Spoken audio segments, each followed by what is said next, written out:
Good morning. Welcome to the Information Assurance Symposium for 2015.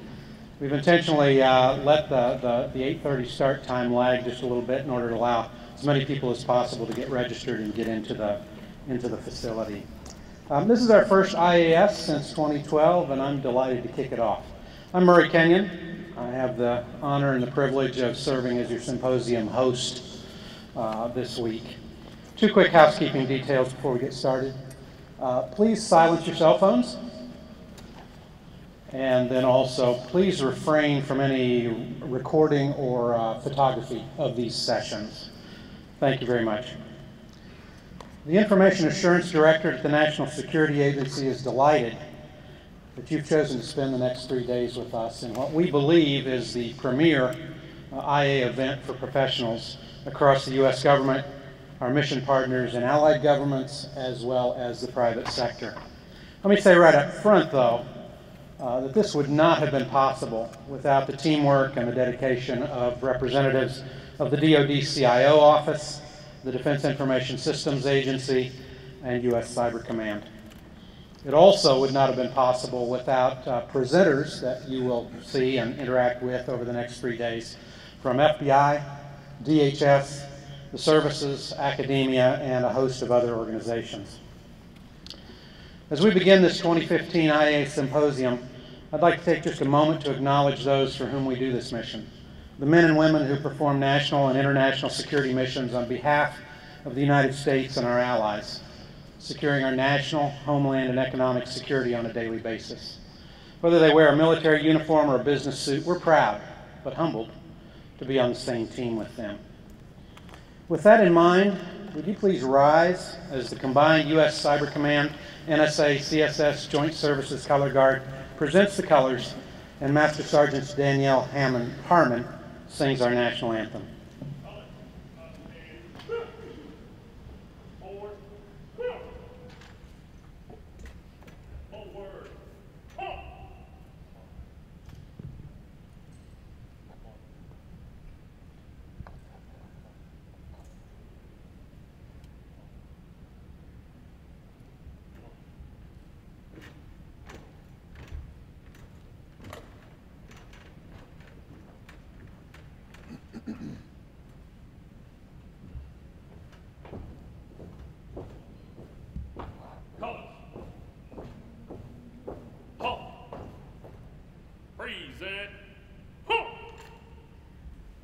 Oh, say, can you see by the dawn's early light what so proudly we hailed at the twilight's last gleaming, whose broad stripes and bright stars through the perilous fight o'er the ramparts we watched were so gallantly streaming, and the rockets' red glare, the bombs bursting in air, gave proof through the night that our flag was still there.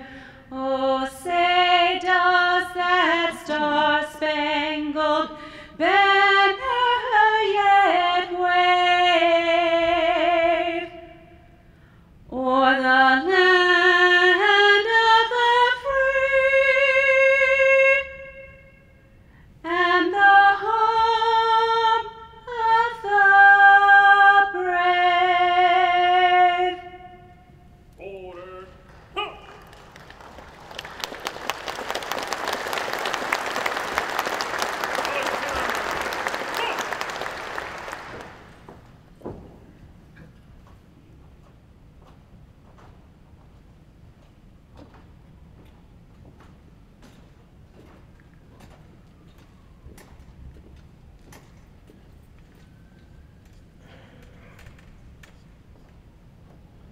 Thank you very much. Please take your seats.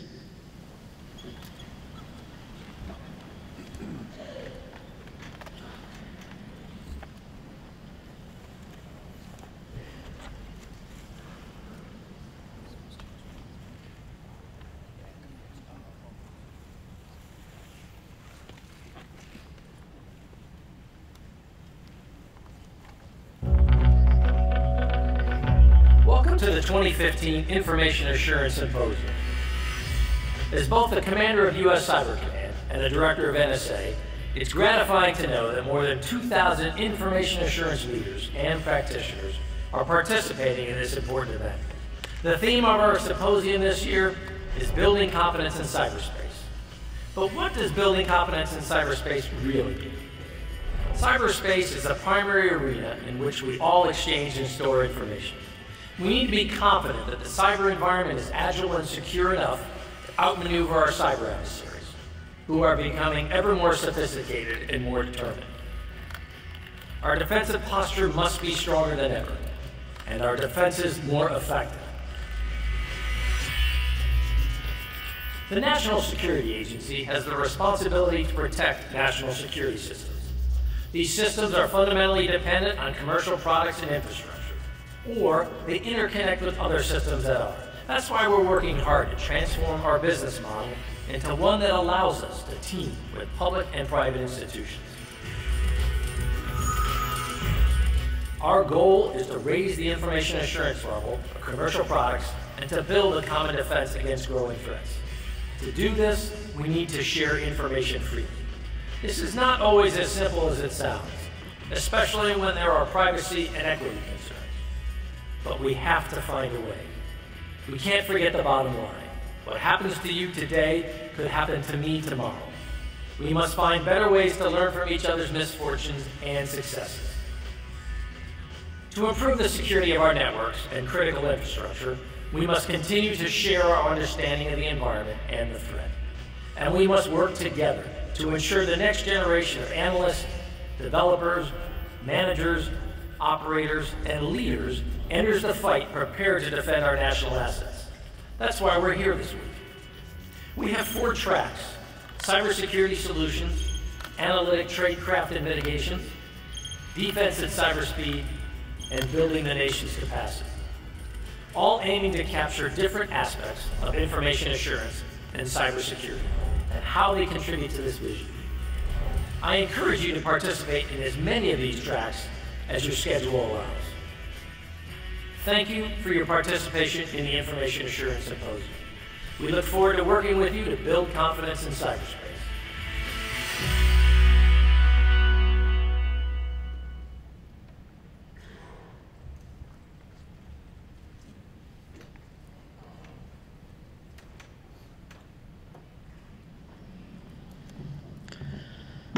Well, there we have it.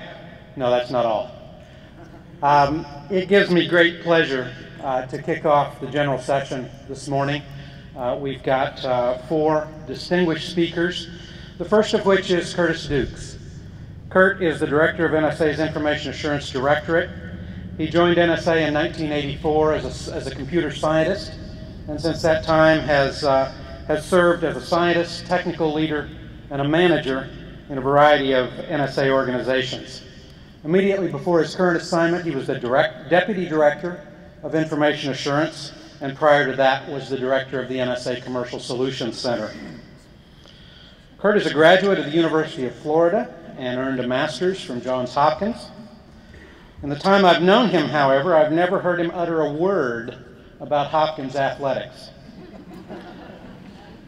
On the other hand, you can't spend much time with him without understanding how deep his appreciation and allegiance to the Florida Gators runs. Please join me in welcoming Kurt Dukes to the IAS stage.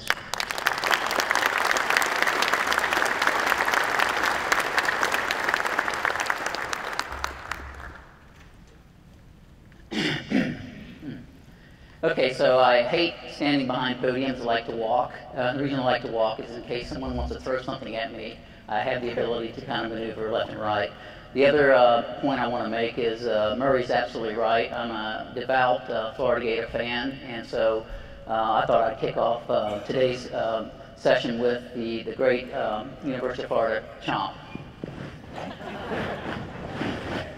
Yes, we've been down in the last couple of years in football, but we are now a women's fast pitch softball school and gymnastics school, and we have 2 national U.S. national championships go with that. So I want to talk a little bit today about, it's been an interesting 18 months for this country. And you know, it's kind of, we're at an inflection point today based off this past 18 months. What I'm talking about is the ever-increasing number of intrusions into both private sector and U.S. government systems that we've had to combat in this regard. What it's proven to us is that that basic network hygiene is not enough. We actually have to advance our cybersecurity tradecraft to actually get ahead of that. So that's why there's a great partnership with industry now to actually get ahead of these cyber intrusions for that. But you know, you have to ask yourself, first off, what are the three things that the adversary is actually trying to do by attacking both government and private industry systems? And the first one is that when it comes to U.S. government systems and national security systems, they're after foreign intelligence. And so that is within the NSA, Information Assurance Directorate's remit to actually protect those national security systems against that type of theft of intelligence that an adversary is after. The second area is intellectual property or trade secrets. And so you've seen in the last several years where there's been a number of intrusions into private sector networks to steal that intellectual property, and then they're actually using it to actually advance their own economic goals within those countries. The third area, which is the most recent, is the theft of PII, personally identifiable information. And so this actually is creating a inflection point in this country about how do we go about protecting that PII. I mean, ultimately, it's going to rest with some type of identity management across the whole of government, the whole nation to actually protect that information. But those are the three areas where the adversary is going after us today, and frankly, we have a lot of work to do to actually help shore up those systems and networks. More and more, the Information Assurance Directorate is being called upon to actually support whole of government response to those actions. This is in full partnership with the Department of Homeland Security and the Federal Bureau of Investigations. We are all teaming to actually help combat this threat to our systems from that. And there's any number of potential solutions that we can offer in this space, some of which that we've used and applied to national security systems, others of which industry has developed and innovated on, and we will continue to refine that. But I think ultimately what we have to do is establish what are those set of norms in cyberspace for all countries to adhere to. And I think we're actually starting to see that. I think the tipping point for that was the Sony intrusion and destructive malware that was used against that system. That's created a drive, not only in this country, but I also think with other nations, to actually develop those cyber norms that we have to actually protect against today. And so, with that, there's still further work to be done, and this is a matter of public diplomacy, but we have to establish those cyber norms so that we know what those red lines are, whether it's a nation attacking the U.S. or a nation attacking one of our international partners in this regard. So we have to establish those cyber norms. I wanted to touch a little bit on the 4 tracks. Actually, I think the big bow wave for us going forward is going to be in the area of analytics and tradecraft. We're getting more and more data. Now we actually have to be able to run the streaming analytics on that. So I would urge you to spend time in that track and actually listen to what some of the innovative capabilities that not only has NSA developed, but also industry and other government parties from that. The other area is advanced operating at the speed of the network, and what we call active cyber defense. Another term for that is integrated adaptive cyber defense. And this is an area where we're trying to get ahead of the adversary so that we can actually have automated courses of action based on certain identity information. And this is an area that I think you'll see companies developing capabilities towards. We, the U.S. government, also have capabilities, but what we need to do is refine that down to a set of standards that we then tie to acquisition language to actually develop that for us. So I would urge you to attend that track as well. Across this country, we have a shortage in skilled cybersecurity professionals. And so the third track will be to talk about those type of activities and what we are doing, both NSA and also DHS, to actually build the next generation of cyber professionals with that. So if you're in that lane, I'd ask you to attend that track. And then the other one is just the trade track that we currently are doing in cybersecurity concepts, where we've made advancements on how we go about doing vulnerability assessments, also known as blue team, where we do adversary emulation, red teaming, and where we actually are aggressively hunting for the adversary on our networks. That's another area where we've developed some capabilities that we want to start deploying not only on national security systems, but in partnership with DHS and FBI across the whole of government to actually start actively and aggressively hunting for the adversary on that. The last point I will make is that this is the first time we've had this symposium in the past 3 years, and so welcome you. It looks like we've had a great turnout from that.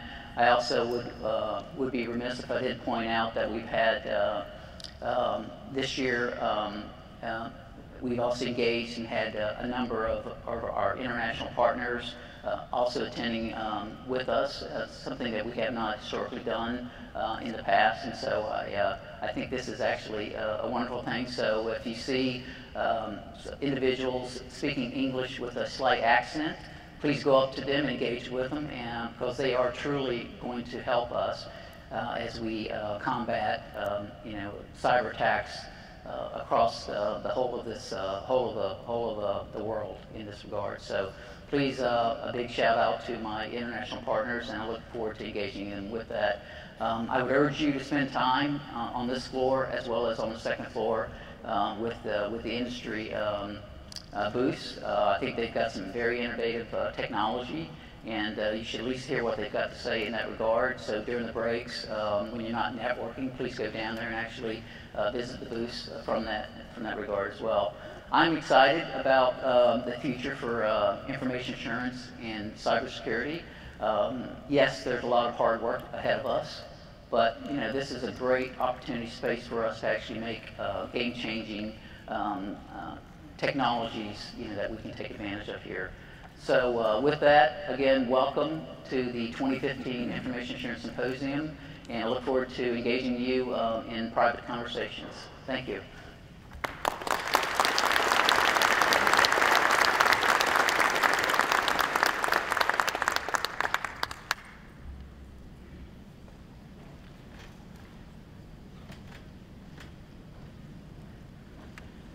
It's early, but we're going to call an audible. I'd like to welcome Kevin Mandia to the stage, one of our important industrial partners. Kevin is the president of FireEye, a global cybersecurity company that protects client organizations from cyber attack. Kevin founded Mandiant Corporation and was the CEO there for 10 years before it was acquired by FireEye. Kevin began his career in the Air Force, where he served as a computer security officer at the Pentagon and later as a cyber crime investigator in the Air Force Office of Special Investigations. He's an author, and in 2011, Ernst & Young named him the Entrepreneur of the Year for the greater Washington, D.C. area. Please join me in welcoming Kevin to our stage.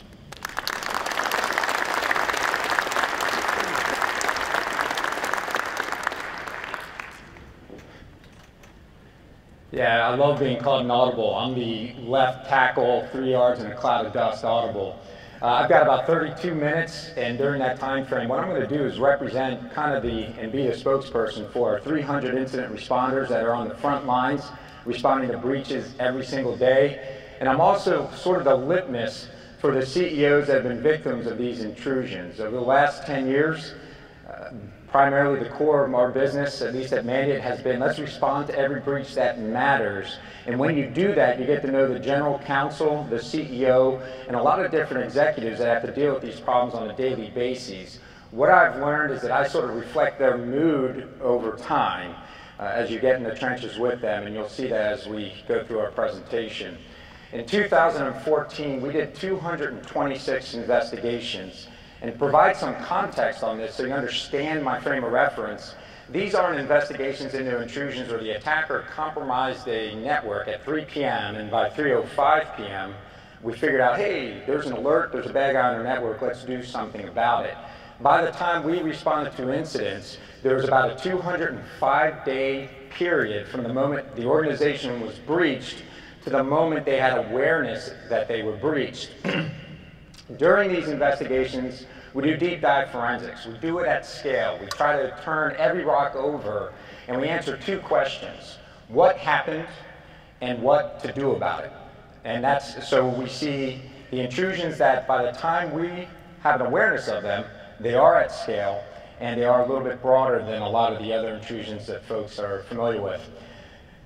In 2014, we also responded in 13 different countries, but the caveat would be that the primary headquarters for these organizations was in the United States.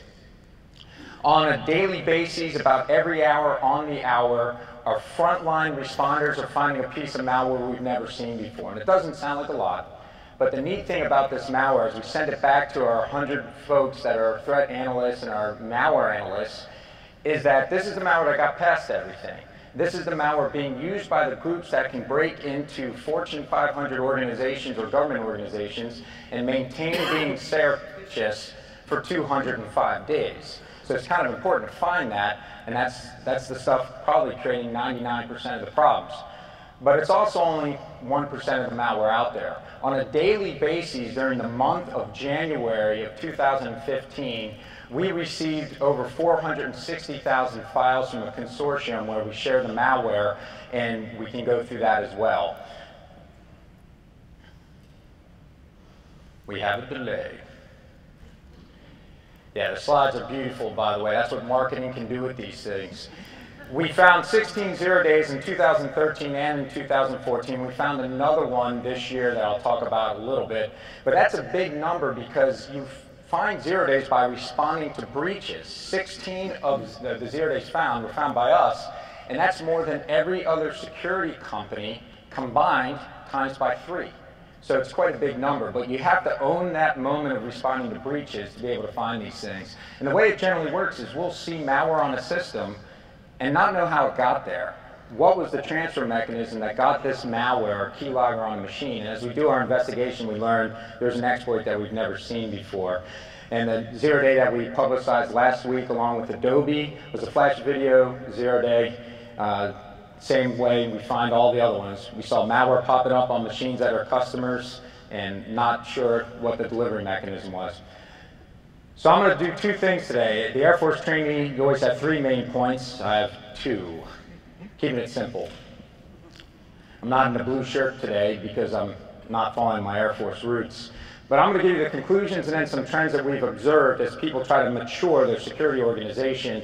And I've never seen greater alignment, by the way, in the private sector as to what people are doing to secure their networks. Everybody's starting to do almost the same movements and same drills. I have the first conclusion: security breaches are inevitable. But this is sort of, people say that's defeatist, that's terrible. In 2004, when I started a company, I put on our website, security breaches were inevitable, and it was wildly unpopular. So I understand you're sitting there going, this may not be right. I think for now it is true, though. Just the state of all the legacy stuff we're trying to protect, and I know where we're going and what the natural order of things is going to be, and we're going to be doing a lot better at this in the future for a lot less money. No doubt in my mind about that. But we're stuck in this hulking mass in the middle during this transition, and it's pretty hard and complicated to navigate. We're protecting machines that have been in the government for 25, 30 years.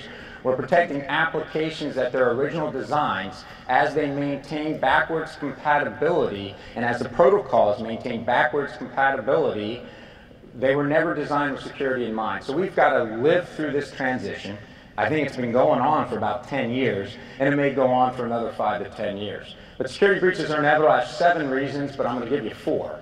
One, there are no risks or repercussions to the folks doing these acts. If you're in Iran, if you're in North Korea, if you're in Russia, and you're in China, if you're in other countries, they're safe harbor. And we don't have a strong deterrent to get these folks to stop the activities they're doing. So if you can sit back and spray and pray to try to make money, or you can sit back and spray and pray to steal information that allows you to make money, why wouldn't you do it? And right now, we're not proving that we have a good deterrent in cyberspace, and we're relying on the private sector to secure itself, we're relying on the public sector to secure itself. And it may be a complicated issue, we'll talk more about that. The other reason why security breaches are inevitable is the attacks we're responding to are exploiting human trust. It's the infamous, let's send somebody that spear phishing email, and let's get that person to open up the Word document, PowerPoint document, Excel document, PDF document, or just click on a link, and you'll download a file, and that file will have something wrapped in it that's kind of nice. You'll think you're downloading the latest version of Adobe Reader, but you just got Adobe Reader with keylogger and backdoor remote access Trojan. I don't think we're going to be able to patch humans, and I've been involved in those drills where we do spear phishing exercises. Let's spear phish everybody all the time, and let's see if we can drive the recipients of a spear phishing email that don't participate in the phish down to 0%. And the reality is you never get it down to 0%. We've lived through this for 10 years now. The best you can do as an organization is make your employees aware of spear phishing, but the win when you do these drills is that somebody reports it. So if 7 people get an email that says we're changing our healthcare benefits, and 6 of them get spear phished and hack themselves, that one person that does human detection, that's the most important thing in these drills. But we have never seen a company get down to 0%. And it gets stranger. Any of you that are in charge of your spear phishing drill, try to craft an email where you will get 0% and you won't get it. You could literally say, here's some free coffee for you. You can just click here and get free coffee. Meanwhile, your organization has free coffee in every office. People will click. And I'd go far as to say, you can send 20,000 people an email saying, don't click on this, it will hack you. And I'm not kidding, someone will click on it. So it's not going to go away. And if we stop the spear phishing, there's other communication protocols that are open. It'll be Skype, it'll be IM, it'll be, let's get it on a Facebook wall, let's get it in some kind of third-party website and do some phishing activities that way to get you to go to that site. There's a massive asymmetry. My third reason why security breaches are inevitable is I've heard the following argument. Our goal is to make it expensive for the attacker.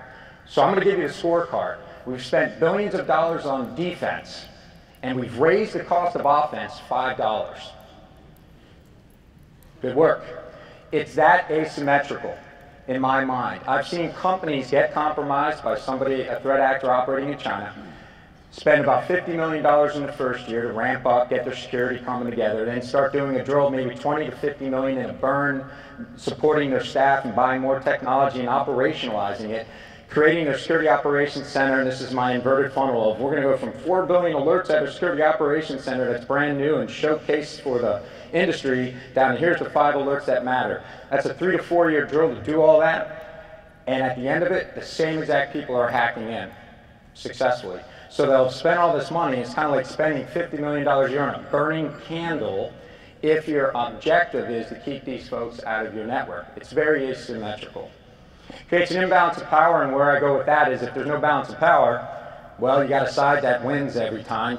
And I liken defense to being a goalie in hockey, and when the Russians are trying to break into you, you got Gretzky on a power play. When the Chinese are trying to break in, maybe it's somebody from the Pittsburgh Penguins on a power play, and then you go down the list. But the puck does get in the net from time to time. And then in the last couple of years, it took a long time in my career to finally realize something that everybody else already knew. The intrusions we see in cyberspace just might be tied to geopolitical events. And I didn't understand that for 18 years of responding to breaches. But learned that lesson in 2013 when the red line for chemical weapon use was crossed, and in August